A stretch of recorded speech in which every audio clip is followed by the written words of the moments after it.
Goals, but first commentator Jock Brown has the team news. Motherwell are still without record signing Mitchell van der Gaag, who's injured, and Jamie Dolan is suspended, but Dougie Arnold is back to join Willie Faulkner up front with the added bonus of Tommy Coyne on the bench. It's a very attack-minded team with Alec Burns on the right flank and young Ian Ross on the left. The 22-year-old midfield player from Bathgate Thistle made his debut in the last match of last season against Hearts, and he started 5 more matches this season, only finishing on the losing side once against Rangers last week. Dundee United have Lance Key, once of Sheffield Wednesday, making his Premier Division debut in goal for the injured Ali Maxwell. And the Scandinavian invasion has started in earnest. Erik Pedersen, formerly of Viking Stavanger, and Kjell Olofsson from Moss in Norway played last week in the victory over Hearts. And they're joined this week by another Swede, 31-year-old Lars Zetterlund, signed from Örebro, having played with distinction for Gothenburg in the Champions League, notably against Manchester United. And the match referee this afternoon is Mr. Douglas Smith from Troon in Ayrshire. Return to Fir Park for Tommy McLean, who's managed here for 10 years, leaving in the summer of 1994. So a match of even greater significance this afternoon following Kilmarnock's victory against Hibs last night. Dundee United have a chance here to leapfrog Motherwell in the league table if they can win this match, trailing Motherwell by 2 points at the moment. And trying to bed in a very new side, Tommy McLean. Obviously has its problems, but here's Andy McLaren. Been at the club for 7 years. That's blocked by Brian Martin. A foul there committed by Erik Pedersen on Alec Burns. Alec McLeish, the Motherwell manager, looking for a very fast start from his team this afternoon.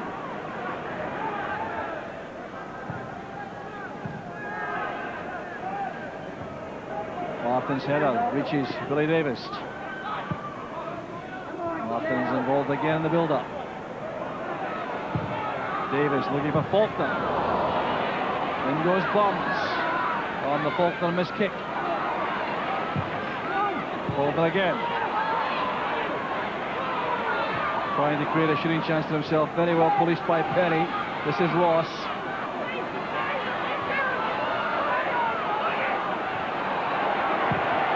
He's done well. That was close. Well, showing remarkable confidence, the youngster, against such an experienced exponent as Dave Bowman. Look at the way he's prepared to test and tease. An international player, Dave Bowman.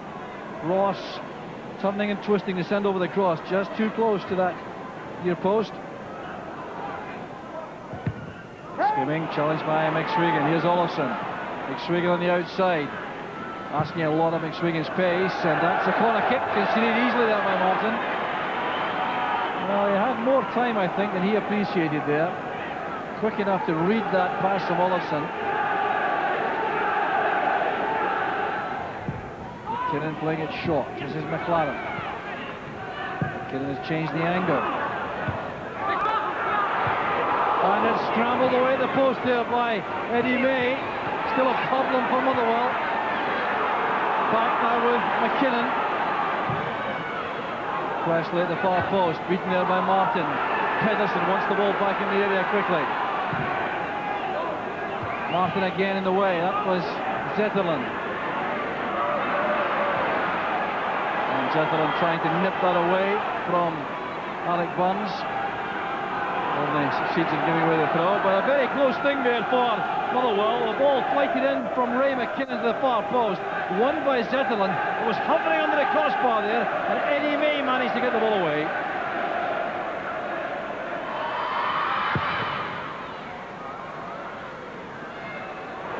Chance on here, McSwiggan is very quick indeed, setting up for Olofsson. Still a chance for Olofsson. McSwiggan trying to find a way through a gap which wasn't there. McLaren. Well, Andy McLaren very unhappy there. McSwiggan had the chance with a burst of acceleration there, getting away from Chris McCart, trying to find Olofsson inside. McSkimming was the marker, who should have cleared much more decisively than that. This gave McSwiggan the chance to try to get through that gap. And then McLaren's shot was well blocked by McSkimming.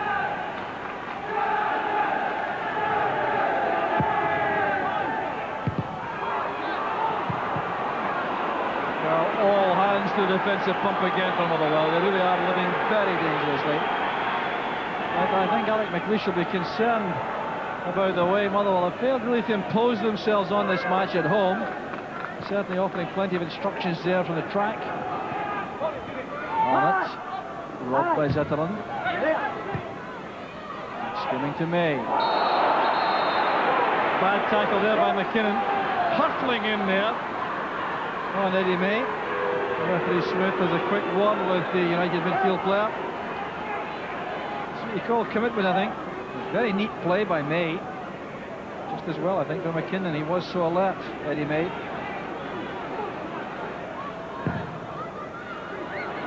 He is committed, and he made no contact at all. Well, a moment of real alarm there in the United box. Lance Key made his mind up to come for this, and really hadn't a lot of chance of getting to that with all these players in his way. Came off Faulkner's head. Now Martin spotted the space to come forward into, and he now has McSkimming on the left. This is promising from Motherwell point of view. Ian Ross on the outside. Cut back, reaches Faulkner, chance for Arnold, he's offside. Good save nevertheless by Lance Key in goal. Just about the best Motherwell attack of the match. Started off by Brian Martin's charge upfield. They found Sean McSkimming. The overlapping run was made by Ian Ross. The pullback here caused problems for United. Willie Faulkner took possession there and may well have scored himself but for Arnold's intervention.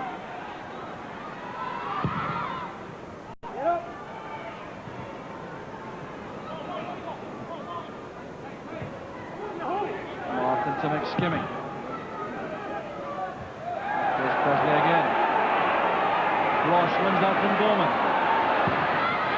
Good play by Ross. It was going wide, I'm sure, but still excellent handling by Lance Key. So there was Bowman robbed there neatly by Ian Ross's determination. Now he's driving forward to good effect.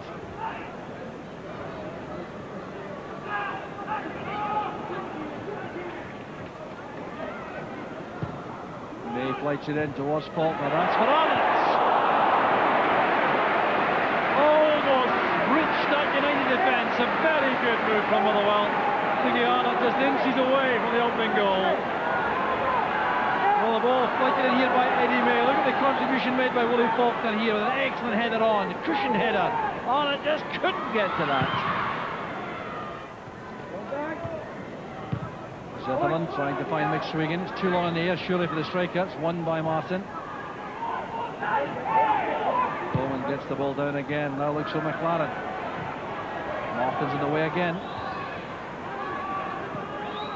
A chance on here for Pedersen on the angle. Very close. Corner kick it is. Disappointment there for Pedersen, who really thought he had done better, I think. Zetterlund's header. Olofsson's presence was important. The Scandinavian influence apparent here. That was deflected wide. Hanging awkward in the air there. Olofsson and Martin miss it. Swinging was clearly being held by the jersey. Chris McCartney the culprit. A good chance this for Dundee United.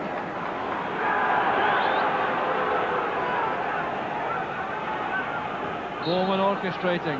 That's McSwigan. The wall did well. It's a corner kick. Not moved far enough along to beat a very long wall there. Good bit of charging also. Lions corner kick. Good ball back in from Zetterlund, and that's a fine save by Howie. A totally deliberate headed attempt that. Very good effort by Zetterlund, that. Looping under the crossbar.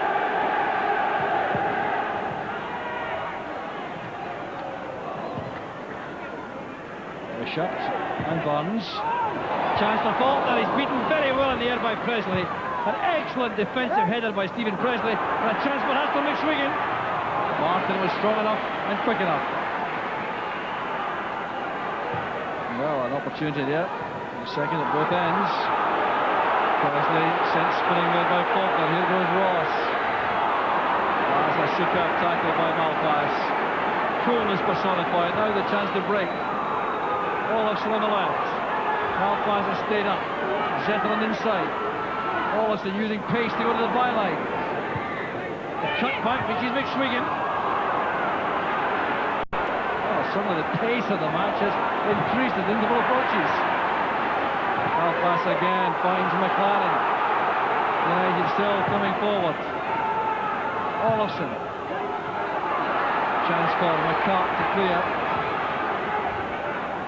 He's done that well, picking out Arnott. McCart again. Given that away. Zetterlund. He's given it straight back. Oh, well, the relief for Chris McCart.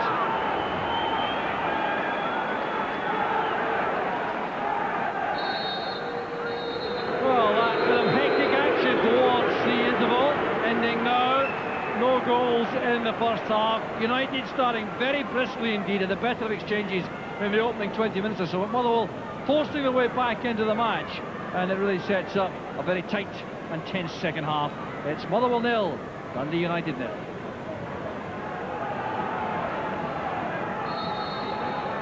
It's been a very even contest so far, and that's no more than you would expect with Dundee United involved. In all their matches this season, they might have finished level or been settled by the odd goal. So it would be no surprise if that happened again this afternoon. Big change made though in the last 4 matches in which United are undefeated. Only lost 1 goal in that time. The defence has been tightened up substantially by Tommy McLean. So victory against Aberdeen by 1-0, and against Hearts for the same score, 0-0 with Kilmarnock, and a 1-1 with Dunfermline. The last 4 matches.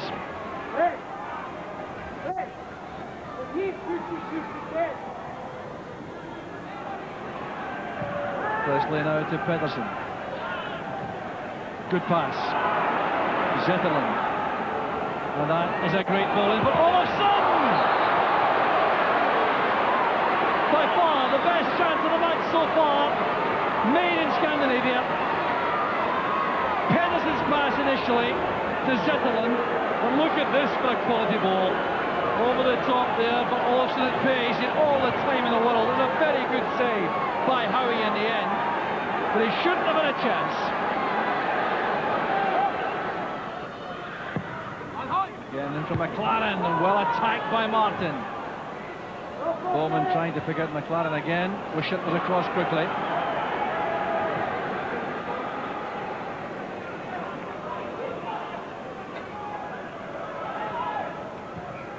Bowman to Pedersen. Helped on by Olofsson. Back to McSwiggan. Good play by Wishart. Now he's in trouble. Very good recovery though. Value of great experience now for Wishart. Here's Ian Ross. Not so experienced, but certainly willing and very active on that left-hand side.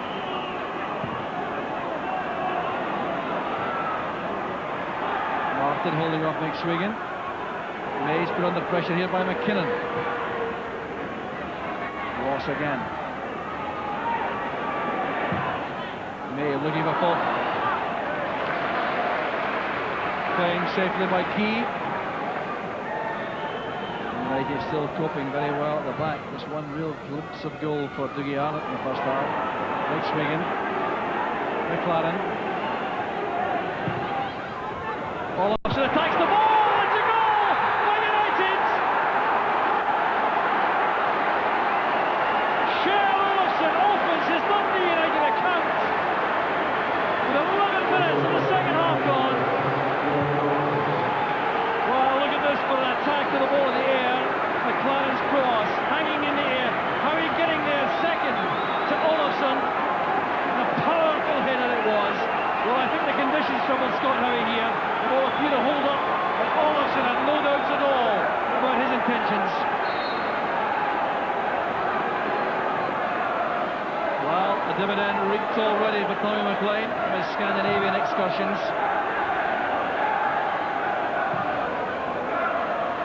Motherwell now have some problems. No question about that, because United are where the pressure's laid, and a very solid defence. Tommy McLean still looking on. He's very stern about things. A He's still giving instructions.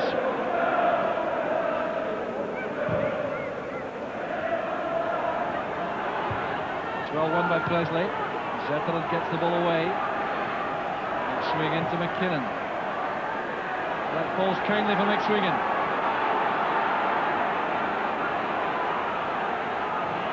Here's Zetterlund.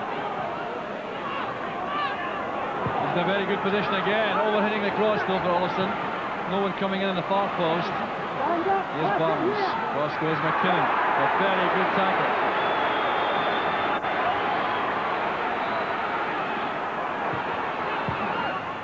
McKinnon going all the way himself. It's goal number 2. It's a classic from Ray McKinnon.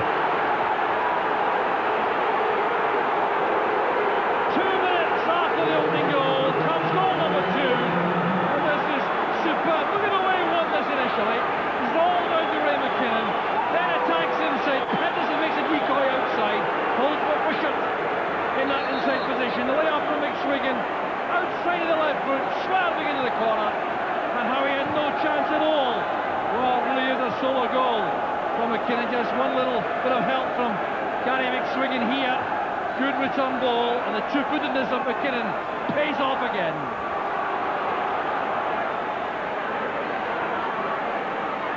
Here's McLaren.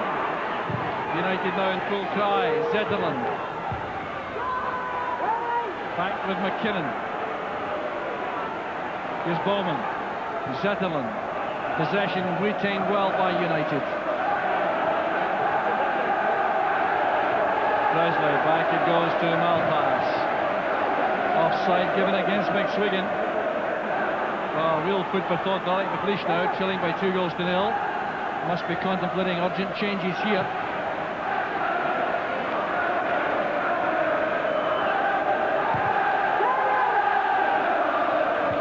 Goes Faulkner.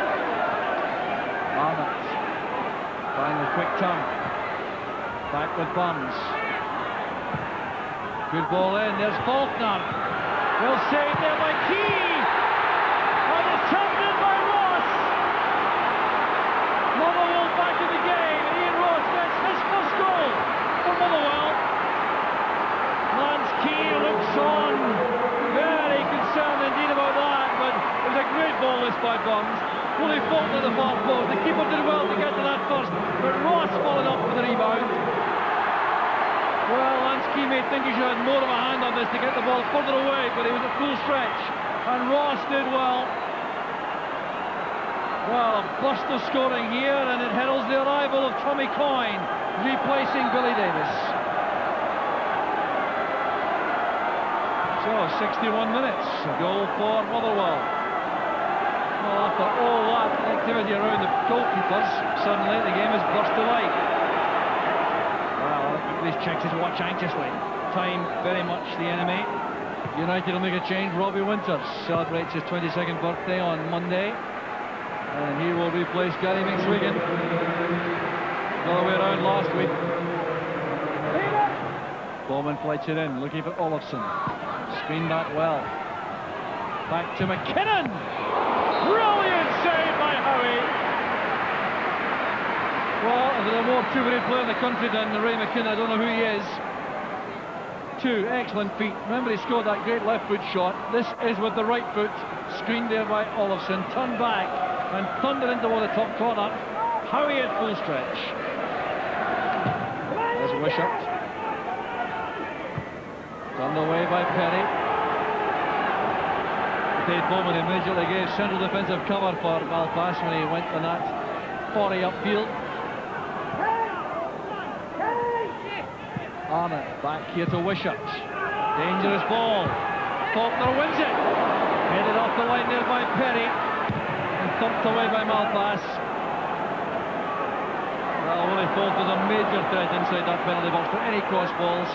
Motherwell. Here's Brian Martin now. He's in trouble. Here's Zetterlund. Is he quick enough to do this for himself? Well, perhaps not confident enough to keep on going there with defenders closing in. Not sure of his pace, perhaps. And trying to take on Scott Howie. Took up a very good position. Malpass goes for that one also. Picks out the clearing header for Pedersen. There's no offside here. Here's Olofsson. Winters inside. A chance here for United to settle the game. Olofsson towards Winters inside. Well, very unselfish, but perhaps he should have gone all the way himself.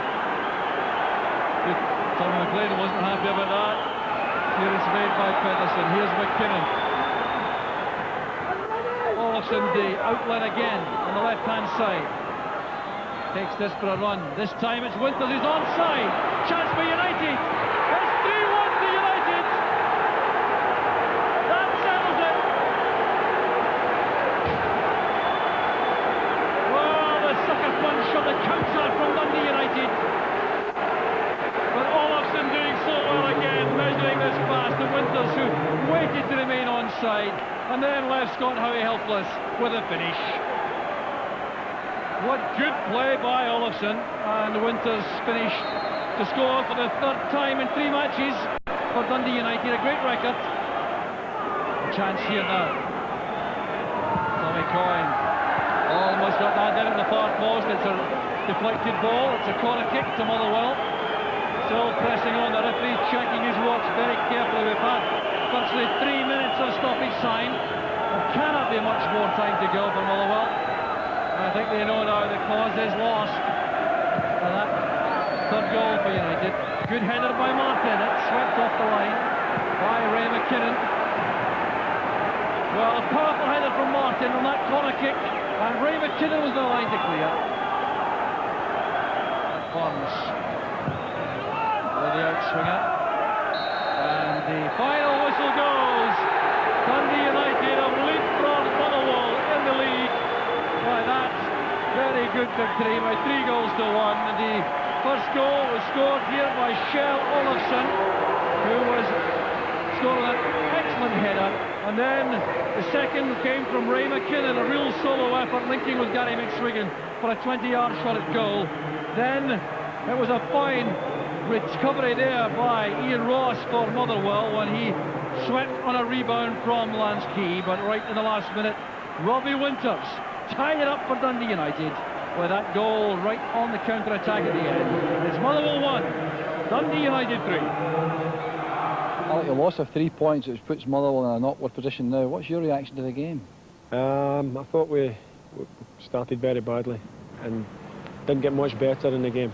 Although, you know, credit to Dundee United, they played well on the day and fully deserved the 3 points. What was the problem for you? Well, I don't know. I mean, I'm still trying to work it out in the dressing room with a wee bit of an inquest there, and I can't fathom out the performance of the players, because we did determine before the game that it would have to be an aggressive performance. We'd have to put United under pressure, not let them settle down.